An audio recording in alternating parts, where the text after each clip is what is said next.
Welcome to another episode of The Breakdown.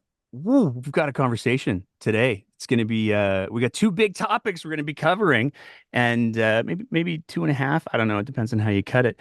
We're going to be talking about the new research from the Common Ground Initiative that has some very interesting things to say about how Albertans believe other Albertans believe and what the reality actually looks like. And it turns out there's actually a pretty big space between those things.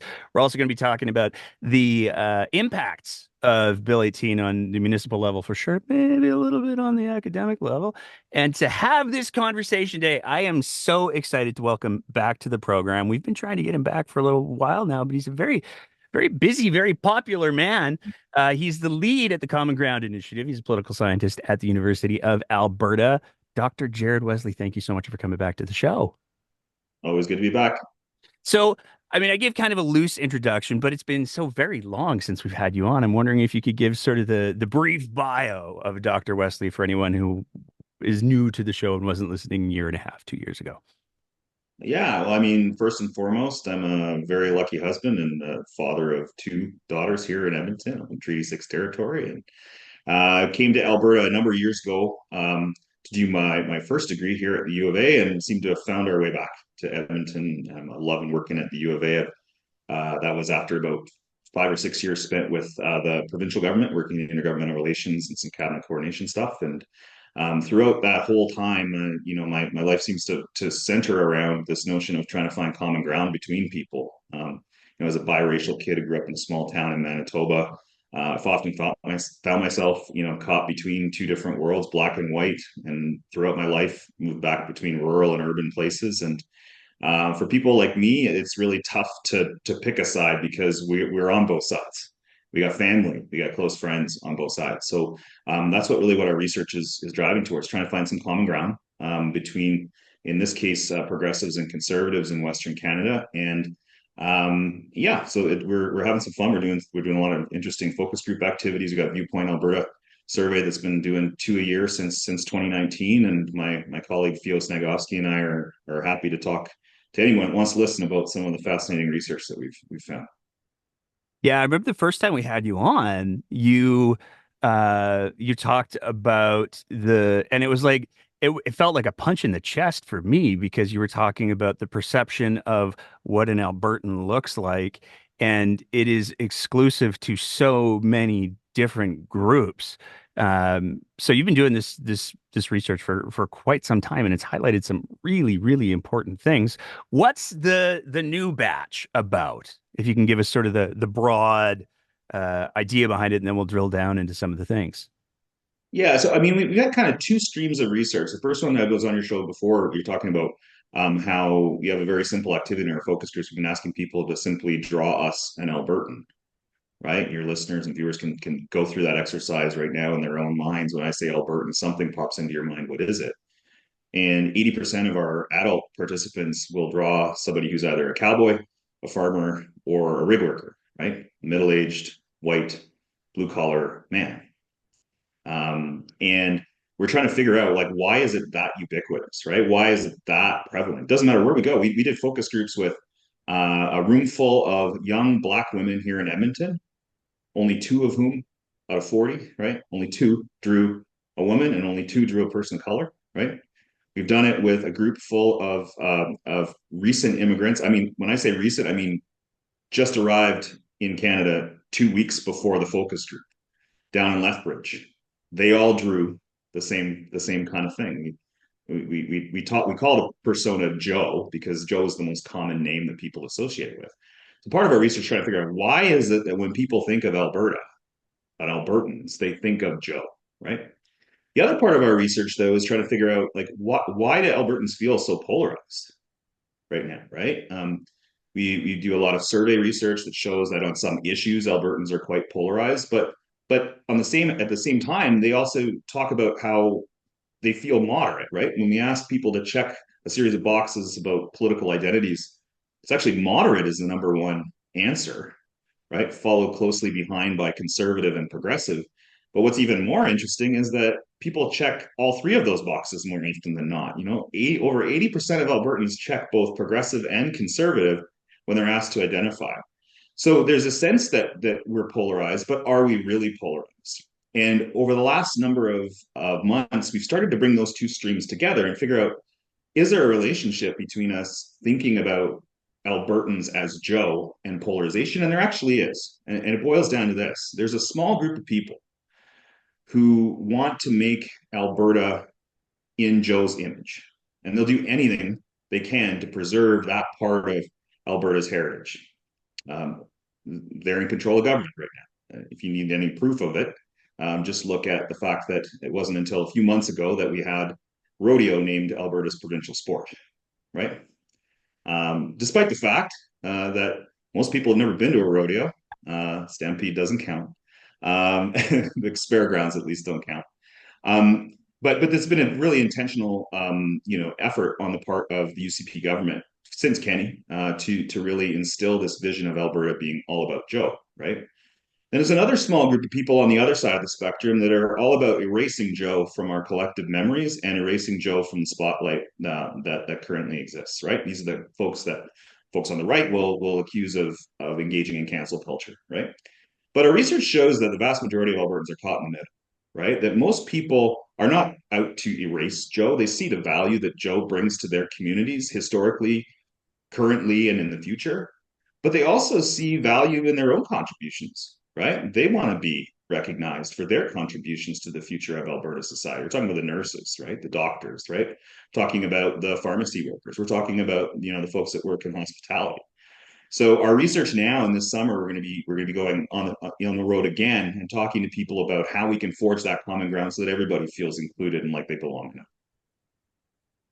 I'm curious, so when you were looking at the perspectives of how Albertans perceive their neighbors to believe the things versus what their neighbors actually believe. I'm not saying that very gracefully, but I think the point gets across.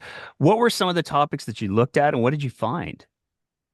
Yeah, we asked a series of questions around I think 14 different policy issues, right? We asked people two sets of questions. The first question is, how much do you support this particular issue? So, for example, I'll give you the easy one.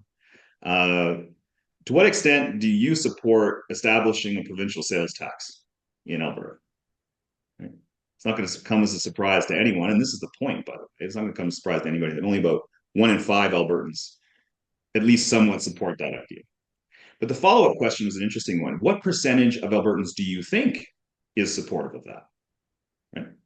And 18, the average response to that question was 18. Now that's not a huge gap, right? 20% in favor of PST, but Albertans know that Albertans aren't in favor of it, right?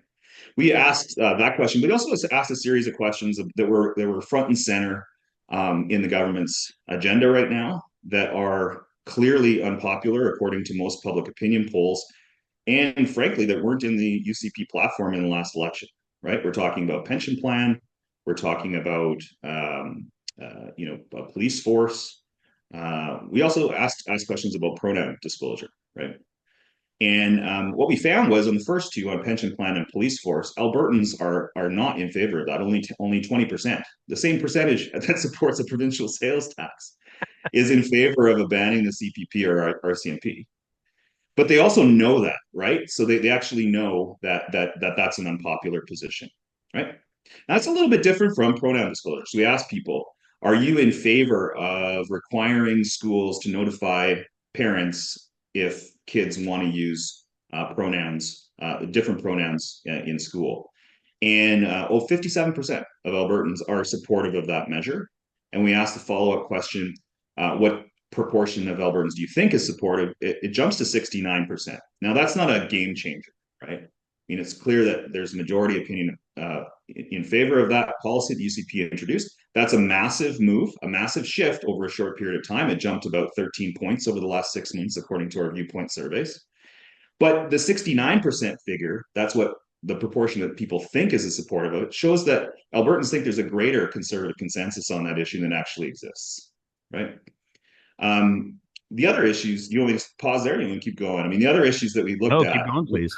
Yeah. I mean, the other issues we looked at were ones that weren't on the government's agenda, right? Things like maintaining the safe consumption sites in communities, right? And close to half of Albertans are in favor of that, and a much smaller proportion are against that idea of maintaining the number of them that we have in our communities. But when we ask the follow-up question, what proportion do you think is in favor of it, the number drops to the high 20s. There's a huge gap, 17 to 20 point gap between that. Same thing on whether the provincial government should send public funds to private schools. Majority of Albertans uh, are supportive of eliminating public funding to private schools. Yet that number, when you ask what proportion you think is in favor of that, it jumps again all the way back down to high 20s. A huge gap on those two issues. Probably the one for most listeners are attuned to is this notion of transitioning Alberta away from an oil and gas economy. It was that straight up. That was the question. 44% of Albertans consistently, since we've been polling on this back to 2022, have said 44% have said we're in favor of moving away from an oil and gas economy. The number that were opposed to that is only 24. There's a bunch of people in the middle, but 44% are in favor of the transition. But when asked what proportion do you think is in favor, number drops down to 27.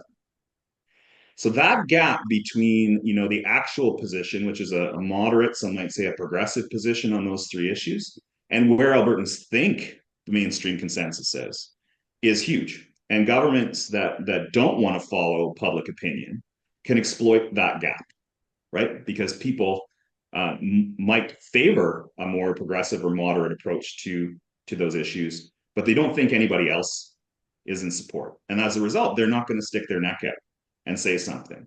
And they might not come out in support of a politician or a party that favors those issues. If you're a leader of a political party or you are a politician, you might doubt yourself, right? Should I stick my neck out on these particular issues?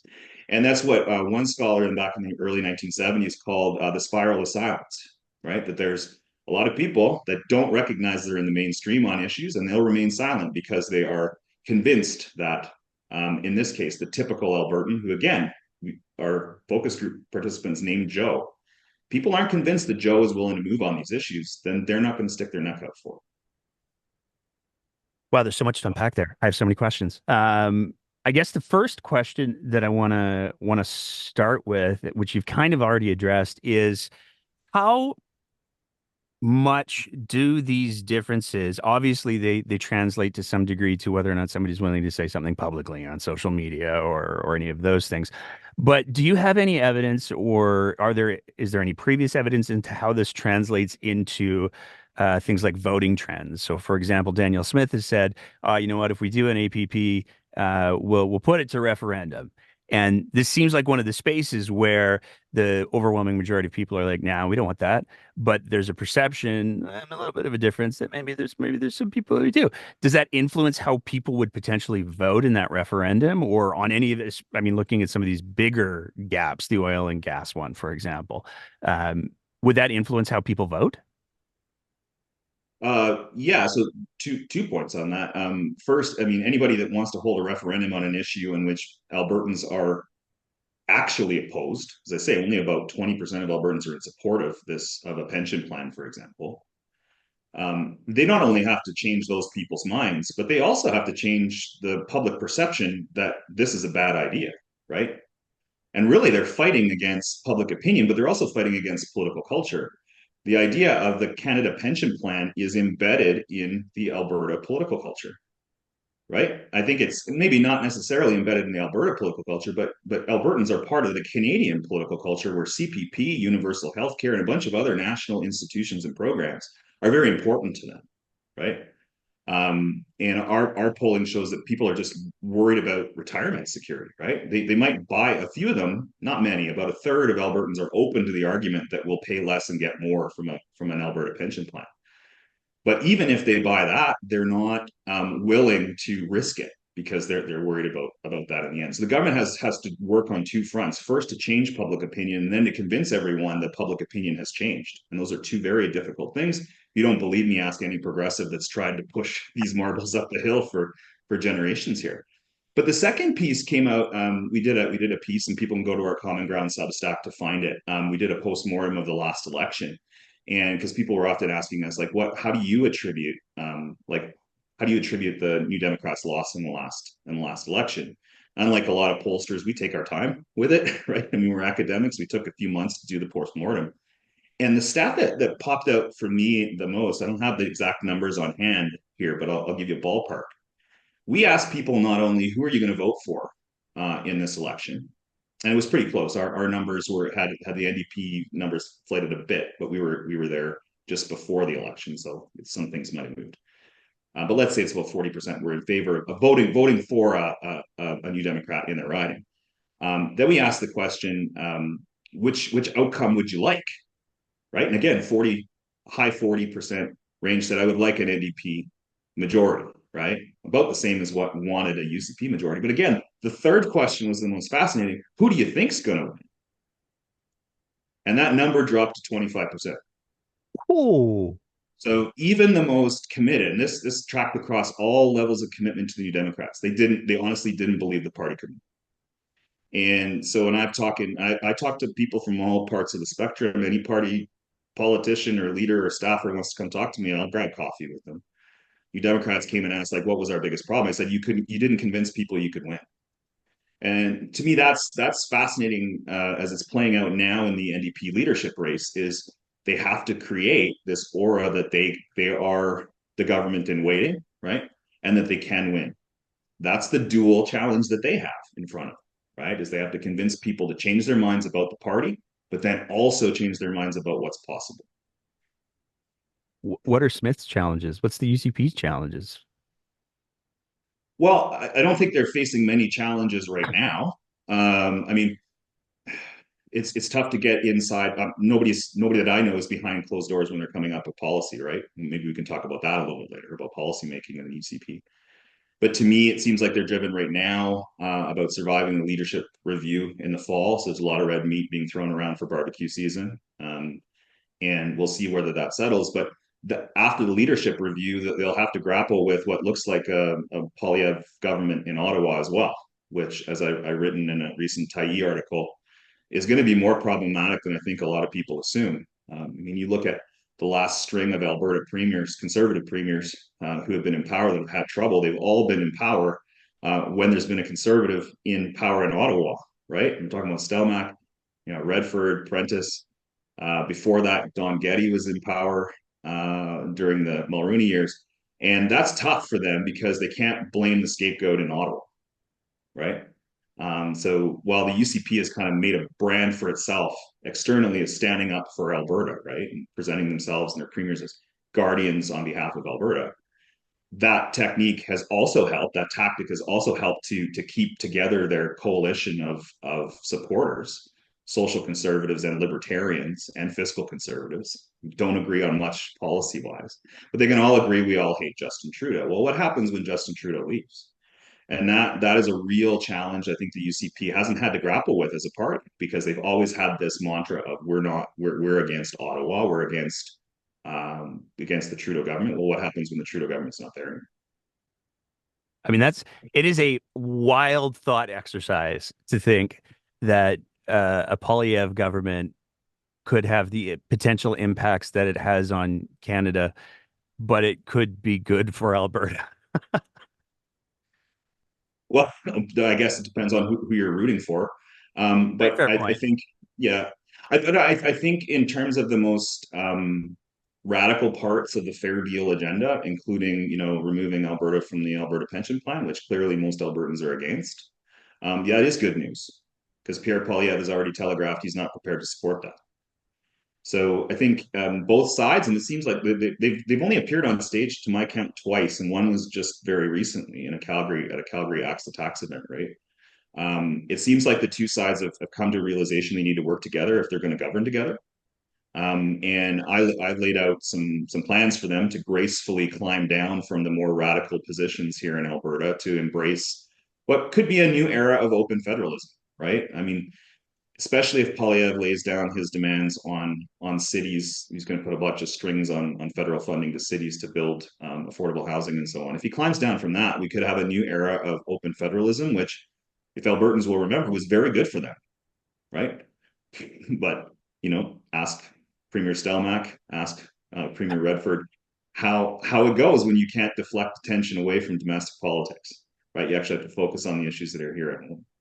Well, so much of the UCP's talking points when you see them at press conferences or at events is centered around, oh, the Justin Trudeau NDP alliance. They're the worst. They're the cause of all of our problems, and everything is bad because of them. And it would be fascinating to see how that messaging has to evolve with a conservative government, because who is going to be Danielle Smith's nemesis at that point? And the UCP. I mean, Danielle Smith aside, even if the UCP go, oh, we don't like her anymore, there's still who's your enemy, Right. and it would the NDP an enemy. Right.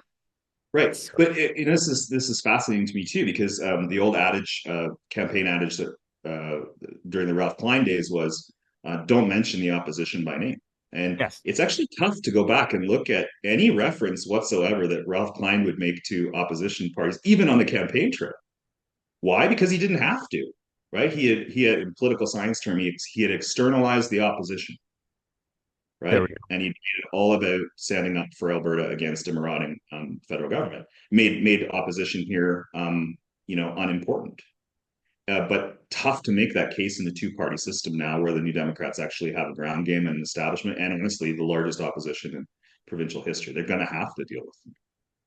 I want to go back to the gaps that exist in some of those issues that you asked people about, because I mean, for some things, the Alberta pension plan, for example, it doesn't shock me that there's not a huge gap between, well, here's how I feel about the Alberta pension plan, and here's how I think everybody else feels about the Alberta pension plan, because there has been so much media coverage on it. But then when we look at some of the other issues, there's hasn't been quite as much, I'll say, mainstream media coverage. I'm curious. I mean, I'll just be blunt. My immediate reaction to the pronoun piece is, well, you've got True North and you've got Western Standard and you've got all of these right-wing media groups that have been beating that drum for the better part of 2 years now, to the point of, I mean, the Western Standard has been accused of straight up fabricating stories, to increase that fever pitch of, oh my gosh, is that what drives the gap? The rage. I mean, I can't think of another term other than rage farming. Um, yeah, I mean the outlets that you're talking about, of course, do that.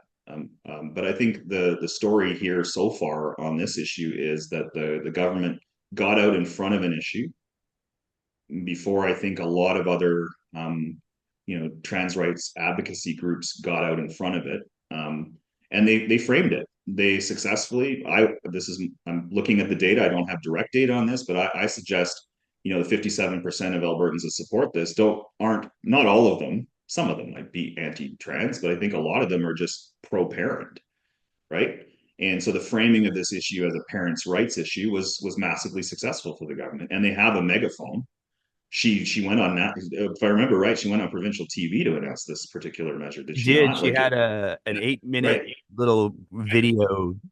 I mean, it's textbook communication and framing, right? They framed the issue. They probably had the advantage of other governments in Saskatchewan and New Brunswick getting out ahead of it. But the big question to me is, are they out over their skis on this? Because it's not just that they went on the pronoun issue, but they also went hard on medical treatments for trans youth and getting between trans kids and their parents and their doctors, right? And I don't have data on that. We will go back into the field because we didn't anticipate that was going to be as far as they would go. So I would say that piece, but I think it's also important to recognize this is a pattern of policy making for this government too. Um, so Theo Snagowski is a colleague of mine at the University of Alberta, and I were talking about this. Like, how do we make sense? Not attribute motives, not even attribute strategy to this, because we're not in the back rooms where these kinds of decisions are being made. But to that point, hardly anybody is. It's a very tight, small circle that are making decisions on what to announce in terms of policy. And Theo thought, as based on his research, that this is a matter of cheap talk, and I don't mean that disparagingly. In the piece that we have coming out soon, it's not about being underhanded or dirty politics, but cheap talk is talk that you release. You release a policy pronouncement with very low cost to yourself because you're saying, well, we're thinking about this, right? And you don't have to invest any kind of advanced preparation for this. You don't have to do, as we say, the policy homework. You don't have to engage public servants. You don't have to do the consultations with the communities most effective. You announce it, you anchor the particular discussion at that point, and then you say, well, now we'll talk to everybody else about it. So, I mean, charitably, this is another example of them setting the agenda, right? And framing an issue in the way that they want it to be framed, and not allowing potential, opponents, whether they be public servants who have been surprised, every bit as surprised a bunch of these announcements as we have, um, or members of the stakeholder groups and communities that are most affected by it, to change their minds about it, right? So we've seen that with the Sovereignty Act, we've seen that with the trans rights legislation, we've seen it with Bill 18, which I'm sure we'll talk about too, where they get out in front of it and then see where the public reaction is. Perhaps one hopes they go out and do the actual policy homework and engagement to get the policy calibration right with the regulations, if not changing the legislation itself.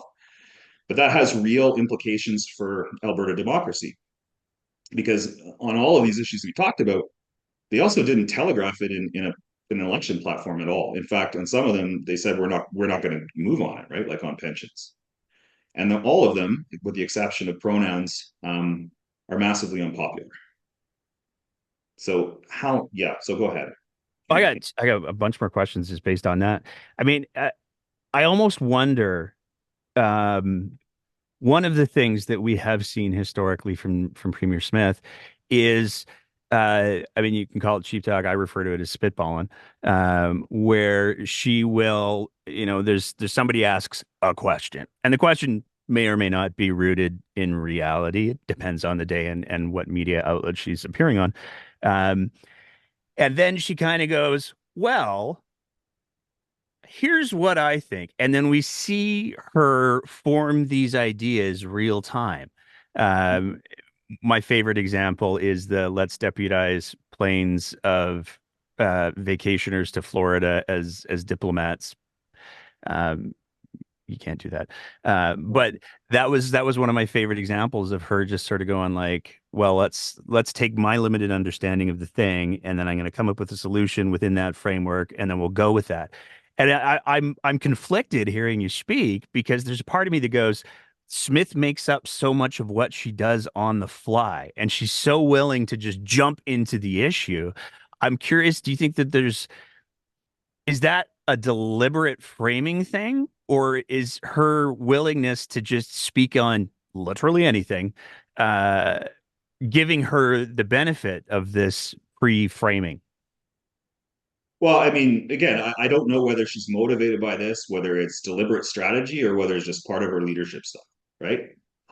But we didn't see much of this when she was in opposition. That's the thing. Cheap talk is actually quite common on the opposition side because there's really no cost to coming up with ideas on the fly. You don't actually have to implement any of them. So we didn't see much of this, right? I mean, Yeah. in seriousness, we didn't see much of this. I don't recall, at least when she was Wild Rose leader. Maybe just because she didn't have the access to the mic that she does now on the podium, right? But more worrisome, I don't want to be facetious here, but it seems to be getting contagious, right? I mean, a couple of weeks ago, entire news cycle was chewed up by this notion of having 4 liter jugs of vodka in South Edmonton. Your listeners probably know this too, but I They mean, do. so a reporter snapped a photo of a 4 liter jug of vodka, and just asked a simple question like, "What the hell is this?" Right? And within, I think, 36 hours, we had a minister stepping out in front of the camera saying, "This is wrong, and I'm going to do something about it." what are you going to do about it? First of all, that doesn't fit with the libertarian side of the UCP, where the market should be driving some of this stuff, right? Or people should be responsible for their own children. There was all talks about how kids were going to be affected by this. Well, where parents' rights fits into this, but more than that, I mean, I'm not going to tell tales out of school, but I still have a lot of friends in the Alberta Public Service in various corners, and what's more worrying to me is that they're making up this policy on the fly without any kind of expert input. And maybe that's part of the populist approach, that we don't need to listen to experts on this stuff. But a lot of public servants are not radicals by any means, but they can tell you we've looked at this before and it was a dead end, right? You shouldn't go down that. On policing, on pensions. When I was in government 10 years ago, we were studying those issues. We were briefing up all the time to ministers who were asking questions. And ultimately, they were dissuaded based on the public opinion research we had or the public policy research we had. That doesn't seem to be going on in Alberta today. And I guess that's, from a classic public policy standpoint, really quite worrisome, right? Well, this is where I was one of the other directions I was hoping to take the conversation is it seems like a lot of the policies are being built rhetoric first, and then we'll determine what the actual evidence and legal framework and all of the other things are. And then we'll go, oh, well, maybe we'll tweak it a little bit. I mean, the Sovereignty Act to me is a perfect example where Daniel Smith, via Rob Anderson, um, issued this idea of this Alberta Sovereignty Act. And the picture that she painted while she was going through her leadership race was this will give us all of the powers. And there was no shortage of constitutional scholars, legal experts, political scientists who said none of it works like that. You can't do that. And she won the leadership. She introduced the bill, and it seemed like everybody, including apparently, one can only assume a good chunk of her cabinet went, no, no, no, no, it doesn't work like that. And then there were multiple iterations of the Sovereignty Act that got to this paper tiger that exists now. Um, is that like here's the question that I want to ask. Yeah. I'll do it this way. With the introduction of Bill 18, Danielle Smith openly said, no, no, this is how good policy is built. I identify something that I believe is a problem, and then I introduce legislation, and then we do all the back end work.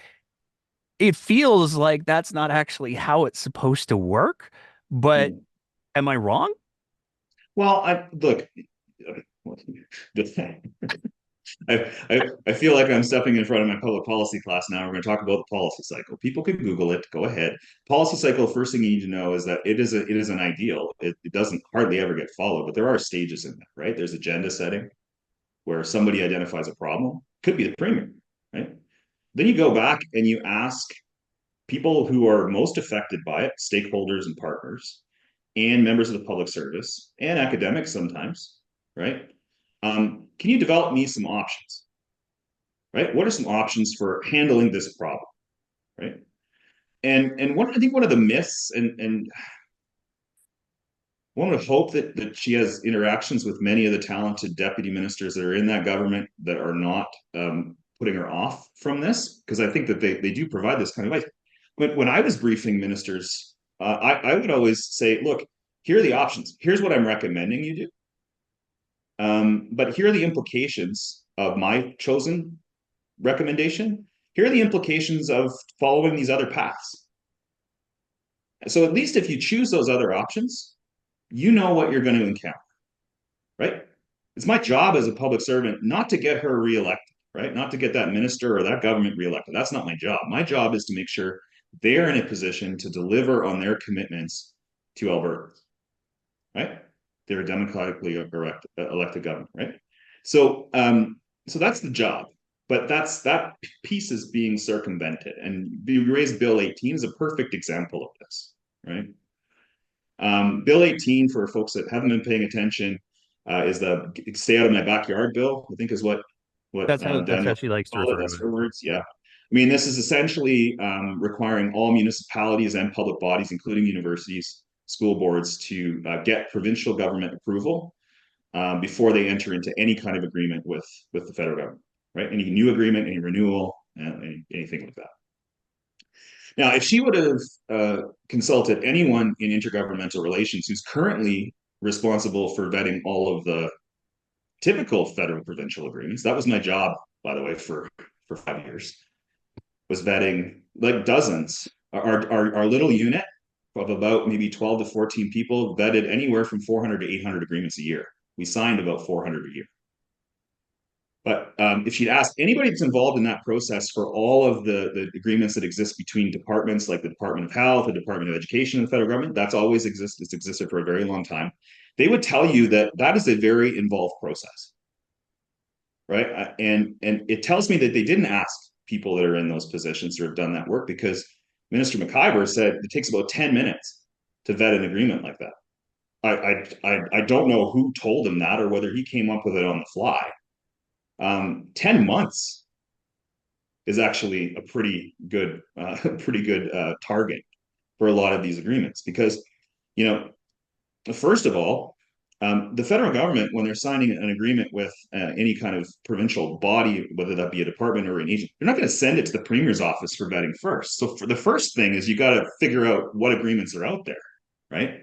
You got to build relationships with these bodies and departments so that they trust you enough to bring you those agreements. And I can't tell you how many times we caught departments signing agreements that we didn't catch. There's going to be tons in this bill that are never actually going to make it through the formal process. But even then, it comes to an intergovernmental relations official like myself. We look through it for constitutional implications. Does it meet the overall intergovernmental objectives? Do we know that something happened in another agreement on another part of government that we could bring in a good clause that worked for them that didn't? That's a big part of the process. But then I have to work with Alberta justice, lawyers, because there's a legal lens you got to put on these things. There's a finance lens, there's a risk management lens. Internally, it takes months to vet an agreement, not 10 minutes. And then you have to engage with the federal government, right? Which is often just as difficult, right? And I joked with some of my officials. You want to know how difficult it is to do this work? Try to get somebody from federal privy council office to agree with an Alberta justice lawyer on a clause, right? It takes a ton of time and diplomacy and talent. So it's not as if they're going to be able just to pull anybody off the street to do this work. You got to train them, and it's going to take a lot of increased manpower in order to do this work. Now, if they had consulted anyone who works in this space, they would have told you 14,000 agreements, which is what they pegged Bill 18 to cover.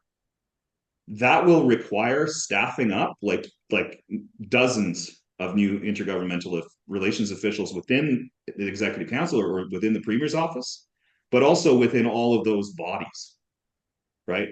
The school boards, the universities, right? The municipalities. Now, I hope they're going to go out and do this engagement over the summer and realize that it's going to be a logistical nightmare. It's why the government of Quebec didn't extend it beyond municipalities, right? Because they know just how much person power it would take to do this. And one of the pieces that's fascinating to me that seems to, I mean, there's two that I want to hit on real quick here. Um, the the provincial government seems to be saying, I mean, the way that you did that policy process, you talked about the first thing you have to do is sort of set the policy. What's the problem that we're trying to solve here? What are our goals? And it's very, very clear with some of the policies it seems very, very clear with some of the policies that, as you said, it's barbecue season. We got to throw the red meat out there. But there's so the province has its goals, it has its policies, but it seems to me that there's a disconnect between, and so does the federal government, because if it's okay for the province to take this sort of incredibly strong unilateral or threaten to take this incredibly strong unilateral action, then there's I can't think of any good reasons why the federal government wouldn't say, well, we're going to take our ball and go home then. Because if you're not going to play the game by the rules that have been established for quite some time, then we're not going to play with you. And you can explain that to your province. Am I getting that wrong? No, no, you're not. And in the years that I spent intergovernmental relations, that our approach, from what I understand, was the same since the 1970s. It wasn't to leave money on the table from the federal government. It was simply to get more and cleaner money into Alberta. When I say cleaner money, it means with fewer strings attached. Now, I assumed when we were talking about the legislation before it was released and before the rhetoric started flowing that that was what this was about, and that's one of the reasons why I came out in favor in principle of this bill, right? Before they actually started talking about what the purpose was. But that honestly doesn't seem to be but what they're in it for. I'll give you one concrete example, right? It was an announcement yesterday where the Justice Ministry is saying we're walking away from a number of new federally appointed judges that we've been begging in Alberta for family courts. We're walking away from that money. We don't want it because there's too many strings attached. It requires us to remold family courts in a way that we don't agree with. So we're willing to walk away from it. And what was the federal response right away? And this will be the case until the Trudeau government is gone. They said, "Fine, we're going to redistribute those judges to other provinces that want them." Right? And and anybody who's been even close to that justice file for the last two couple of decades, if they were asked, would have said, "We need the judges.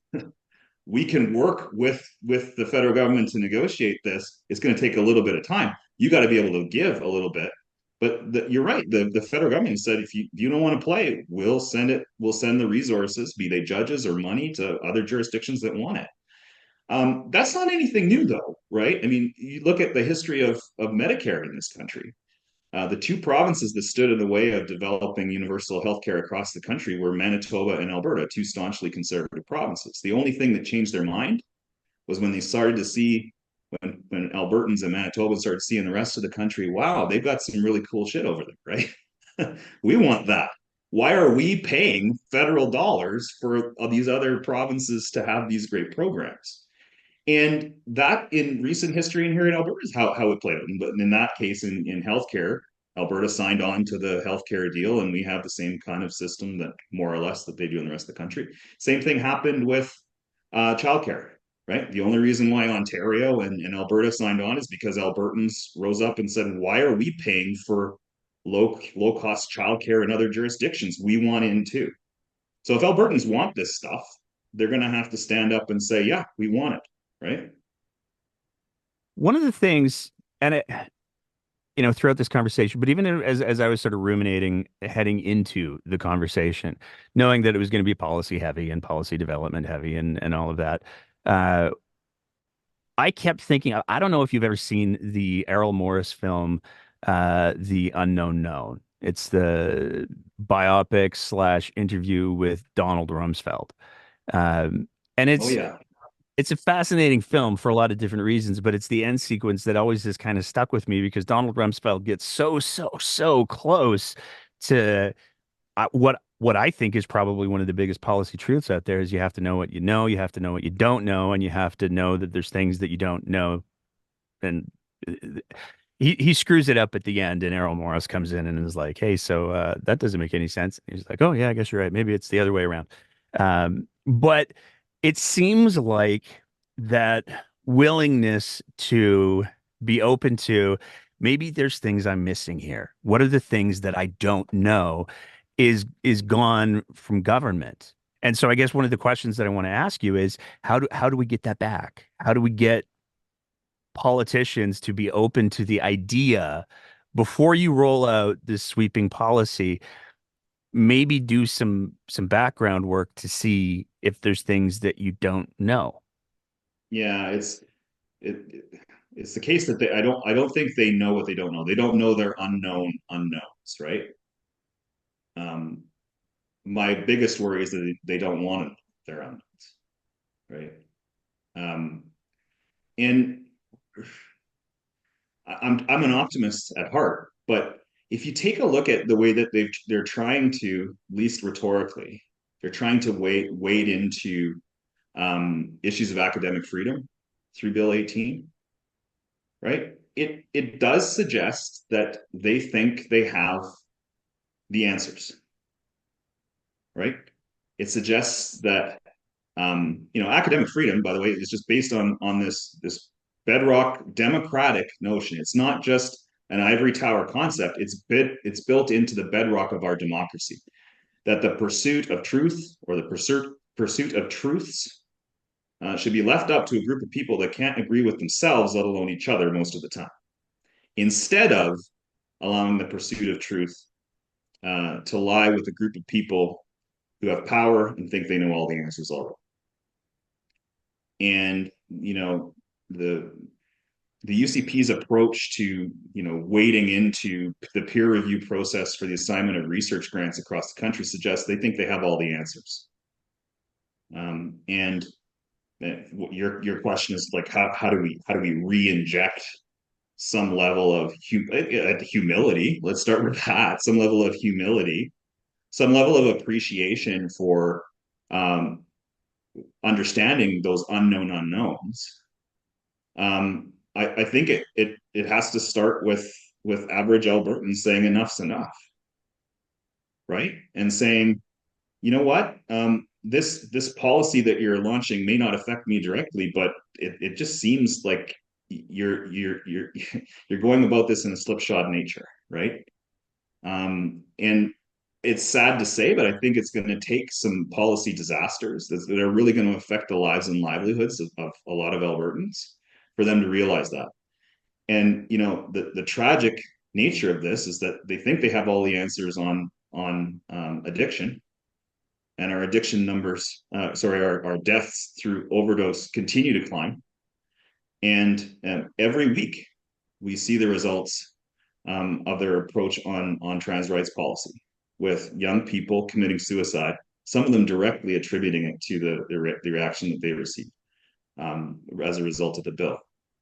It's a sad thing to say, but that is really the only natural consequence for folks that don't understand their unknown unknowns.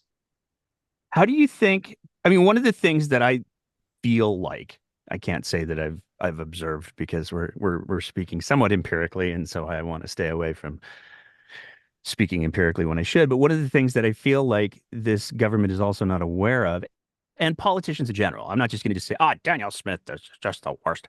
I'm not going to say that.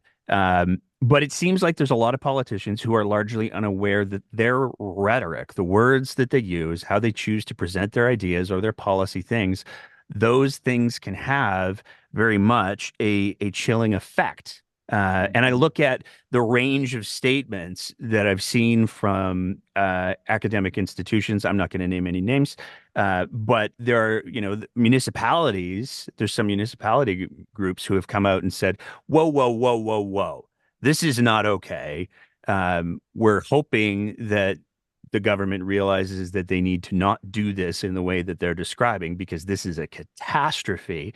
And there certainly have been a few academic institutions that have said, this is a friggin' train wreck. There's no shortage of academics who have come out and said, this is like foundationally destructive to democracy. And then when you look at some of the statements that have come from other academic institutions, it's like, we'll be watching this closely.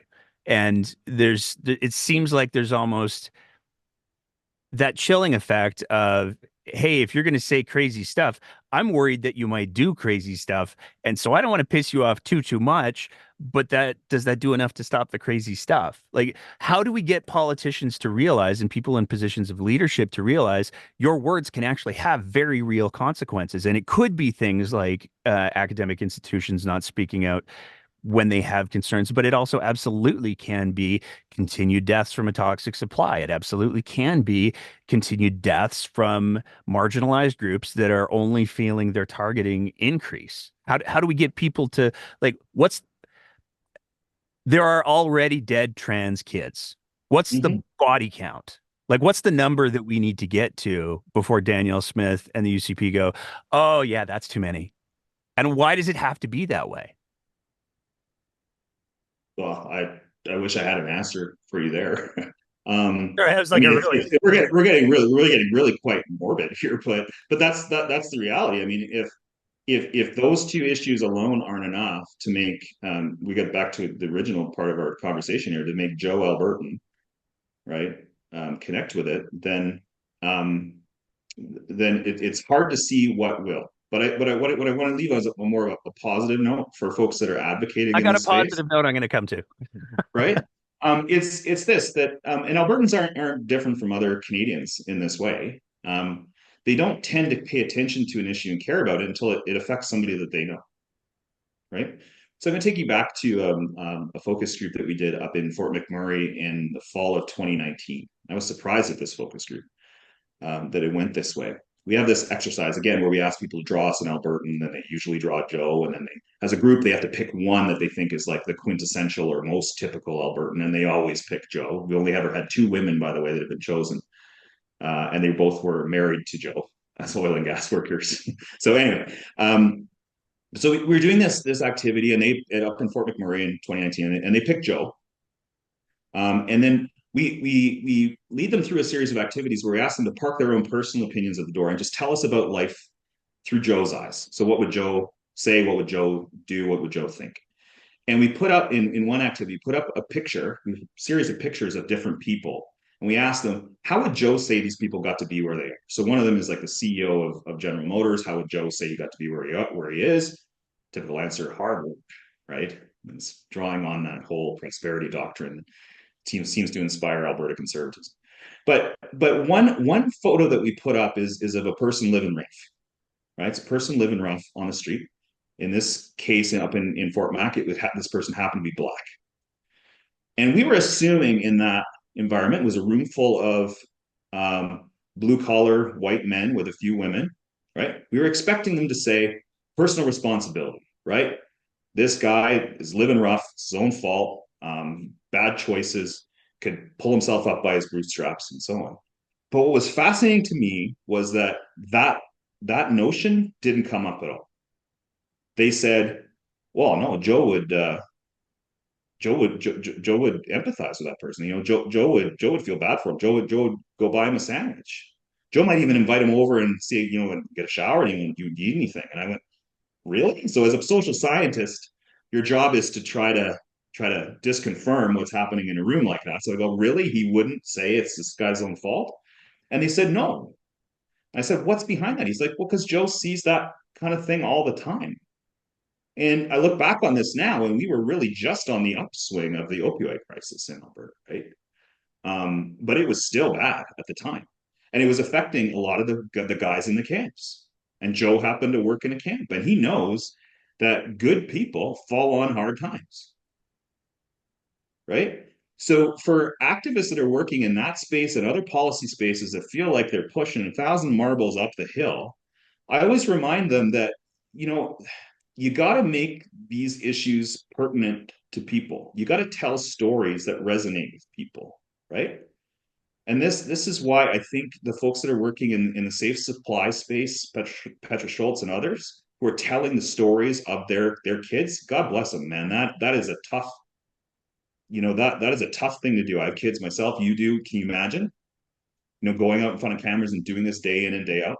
But those stories matter because they connect with people and they make it very personal, right? So let's not let these kids die in vain because of this trans rights legislation. Let's tell their stories. If their families are willing to tell those stories, we should tell those stories because that's what resonates with people. That's what changes minds. That's what changes minds, and that's what changes governments.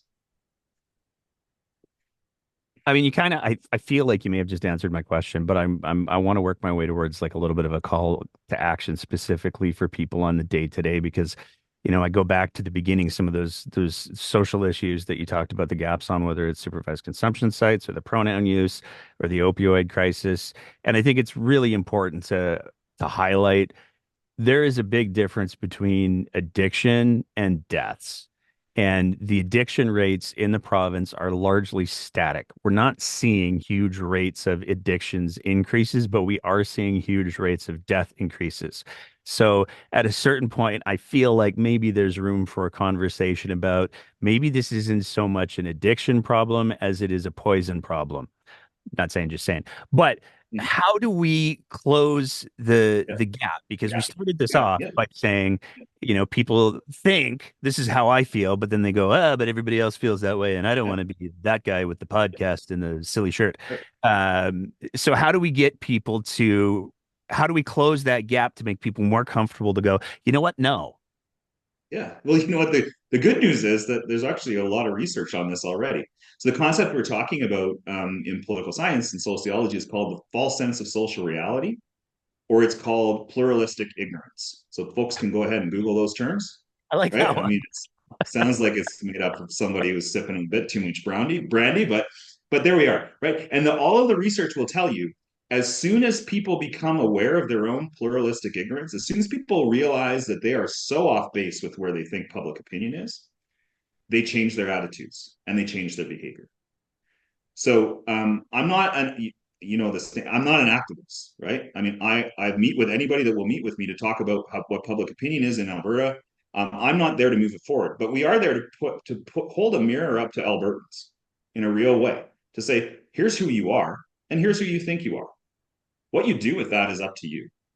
But if folks really want to, get a good sense of where public opinion is, they can go to our website and look up. You can just Google Viewpoint Alberta. There's actually a town called Viewpoint Alberta, so not that site, but Viewpoint Alberta is the project. You can look at our latest public opinion research and look to see where is mainstream public opinion. And for a lot of folks, that tune into your show, they might actually be surprised in a pleasant way where public opinion is. That you don't actually need to change people's minds to be moderate or progressive. But at the same time, there's a lot of people who look at things like pronoun use, same group of people, and go, whoa, that's where public opinion is. Well, if we want to shift it, at least we can do it with full knowledge of where it is. So I think the more people go to trusted, academic, peer-reviewed, systems like ours that show you where public opinion actually is, I think the better off we're going to be. And once people realize that there's a gap between who we are and who we think we are, I think we can start to change things. I only have two more questions. Um, so just to be clear, are you making the argument that properly funded academic research can actually have a significant impact on not just moving a province forward, but the shape of democracy? Yeah, it is. Full disclosure, I suppose it's necessary now. I mean, our research is funded by the Social Sciences and Humanities Research Council of Canada. Oh, that's And that bias one that Justin Trudeau controls. right? But I will say this, and this is probably another talk. But I mean, we were unsuccessful 3 straight times in trying to get this study funded, right? So big thanks to the Killam Institute, private trust here, and the KIAS, the Cool Institute for Advanced Research at the University of Alberta, for allowing us to continue doing our focus groups and surveys while we got SSHRC funding. But the notion that studies like ours that are really challenging the status quo are automatically somehow funded by the government of Canada is just simply not true. We struck out 3 times. It was only our fourth time we got through, and it was because of the academic rigor.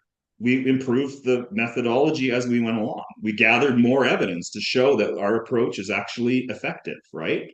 That's what is important in academic research, not that some minister sitting in a ledge in Edmonton thinks it's a good idea or a good study. That's not the way it works. I just want to be really clear. I was being entirely sarcastic about the one that Justin Trudeau controls. We actually are hoping to get Andrea Decasarity on the show fairly soon here to have a conversation about how that is empirically false for so many reasons. But I also think that it's really important to highlight that you do want funding to have that high requirement for academic rigor. I should not be able to go to an academic research funding agency and say, I would really like to find out which kind of pie I like the most. And so I'm going to eat pie every day for the next year, and you should pay for it. Okay. Obviously, that's garbage. And you have to have those academic rigor pieces in. So yeah, and I think yeah, it's so dumb. It's just so dumb. And also, like, I here's one other thing I just want to say to get off my chest because I haven't had a chance to say yet. The complaint that if we had more um, conservative research grants, we would somehow graduate more people from journalism school who had more conservative viewpoints. I graduated from journalism school and I don't remember any research grant. Like nobody was talking about what research grants should we apply for. It was a long time ago, but research and journalism are not necessarily academic research into these things are not the same thing as journalism. But also, I think it's also important to realize that there's a lot of people who are involved in journalism who have no official training whatsoever. My last question for you, sir. Well, can I jump in on that before you ask the last Yeah, question? absolutely. It's a very very good point.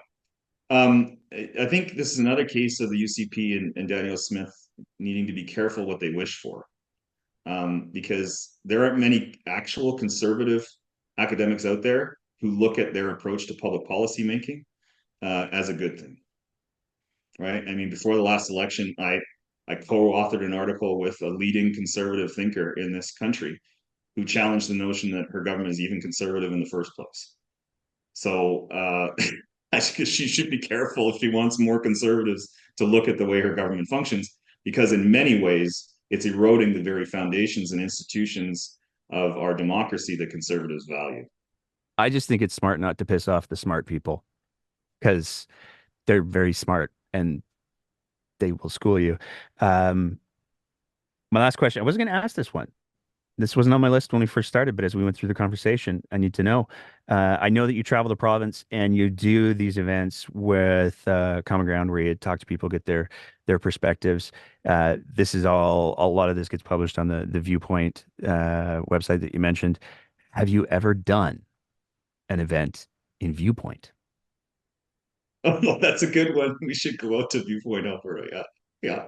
We I'm look, just I mean, saying. yeah, the smallest towns we've been to are St. Paul and Hannah. I think Viewpoint is substantially smaller than that. So we might get the entire population out. It's a great idea for our fifth anniversary. We're celebrating our fifth anniversary of Common Ground this fall. I think you just gave us an idea. Well, you should come. We should shoot the pod there. If you guys do an event in Viewpoint and you let me know the when, I will be there. Awesome. Dr. Jared Wesley, I want to thank you so much for taking the time. I always enjoy chatting with you. I know it's been a while since we've had you on the show. We've managed to cross paths a couple of times outside of the show, and I always really, really enjoy your perspective and your insight into things because you are so um, I don't know what the word unbiased, I guess would be the word. Like you care about the data, you care about the information, and I've never not once encountered a moment with you in any conversation where it's been like, oh, is this going to go against the ideological grain? You just say the things, which I think is fantastic, and we need more of that in these conversations so that people know what the unknowns are. And everybody should watch that flick. The soundtrack's amazing. Just saying. You bet. And we both, and I think what we share in common is we both care deeply about democracy in this province. And conversations like this are important to it. So thanks for having me. Awesome. Thank you so much, sir. And that's it for another episode of The Breakdown. As always, if you appreciate the kind of content that we're trying to produce here, we would love nothing more than if you thought about signing up to be one of our Patreon sponsors at www.patreon.com/thebreakdownab, where for just the price of a fancy cup of coffee a month, you can help us continue to produce this kind of content. Whether you're listening to the audio version of the podcast, in which case maybe leave a review and a rating, or whether you're watching it on one of our streaming platforms, we want to say a big thank you to everybody who is part of the Breakdown's audience. And as always, take care of each other and keep the conversation going.